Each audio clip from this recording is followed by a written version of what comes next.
ರಾಮನಗರ ಜಿಲ್ಲೆಯ ಸಹಾಯಕ ಸಹಕಾರ ಇಲಾಖೆಯ ಸಹಾಯಕ ನಿಬಂಧಕರು. ಇಡೀ ರಾಮನಗರ ಜಿಲ್ಲೆಯಲ್ಲಿ 2000ಕ್ಕಿಂತ ಹೆಚ್ಚು ಸಹಕಾರ ಸಂಘಗಳಿವೆ. ಅದರಲ್ಲೂ ಕೂಡ ಹಾಲು ಉತ್ಪಾದಕರ ಸಹಕಾರ ಸಂಘಗಳು 1800 ಇವೆ. ಈ ಸಹಕಾರ ಇಲಾಖೆ ಮತ್ತು ಜಿಲ್ಲಾಡಳಿತದಲ್ಲಿ 22 ಜನ ಕೆಲಸ ಮಾಡಿದ್ದಾರೆ, ಕೇವಲ 7 ಜನ ಕೆಲಸ ಮಾಡ್ತಾ ಇದ್ದಾರೆ.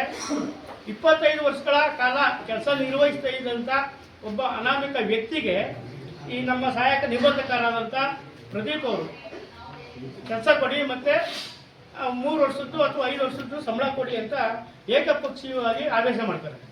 ಅವ್ರ ಕಾಲದಲ್ಲಿ ಸಂಪೂರ್ಣವಾಗಿ ಹಣ ಪಡೆದು ಮತ್ತು ಎಲ್ಲ ಸವಲತ್ತು ಪಡೆದು ಸಂಪೂರ್ಣವಾಗಿ ಸಹಕಾರ ಸಂಘನ ನಾಷ್ಟ ಮಾಡಿ ಊರು ಬಿಟ್ಟು ಹೋಗಿದ್ದಂಥ ವ್ಯಕ್ತಿಗೆ ತಿರ್ಗಾ ಪುನಃ 25 ವರ್ಷ ಆದಮೇಲೆ ಕೆಲಸ ಕೊಡಿ ಅಂದರೆ ಈ ಸಹಕಾರ ಸಂಘದ ನಂಬ್ಕೊಂಡಿರುವಂಥ ಸಹಕಾರ ಸಂಘಗಳು ಗತಿ ಏನಾಗಬೇಕು?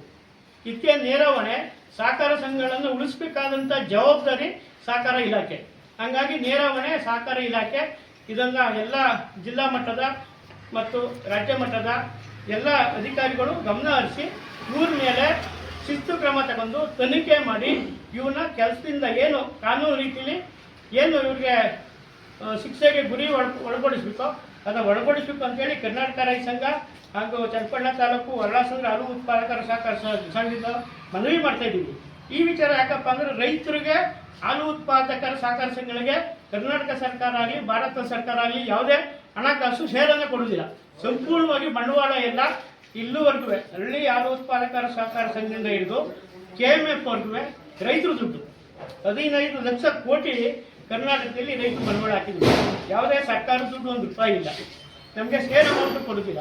ಹಾಗಾಗಿ ಅದನ್ನ ಉಳಿಸಬೇಕಾದಂಥ ಜವಾಬ್ದಾರಿ ಕರ್ನಾಟಕ ಸಹಕಾರ ಇಲಾಖೆ. ಆದರೆ ಅತಿ ಹೆಚ್ಚು ಭ್ರಷ್ಟಾಚಾರ ಮಾಡ್ತಾ ಇರುವಂಥ ಇಲಾಖೆನೇ ಸಹಕಾರ ಇಲಾಖೆ.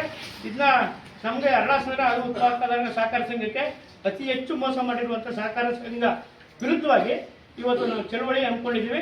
ನಿಮಗೆಲ್ಲ ಬಂದಿರೋ ಧನ್ಯವಾದಗಳು. ನಮ್ಮ ರಾಜಪ್ಪರು ಇಂದಿನ ಅಧ್ಯಕ್ಷರಾಗಿತ್ತು. ಇವ್ರ ಕಾಲದಲ್ಲಿ ಈಗ ಕೇಸ್ ದಾಖಲೆಯಾಗಿತ್ತು. ಯಾವುದೇ ಕಾರಣಕ್ಕೂ ಕೂಡ 6 ವರ್ಷ ಆದ ನಂತರ ಕೇಸನ್ನು ದಾಖಲೆ ಮಾಡುವಂಗಿಲ್ಲ.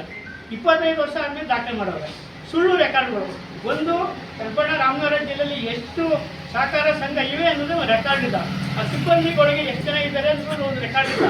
ಇವರು ಈ ಸಂಪೂರ್ಣವಾಗಿ ಜವಾಬ್ದಾರಿ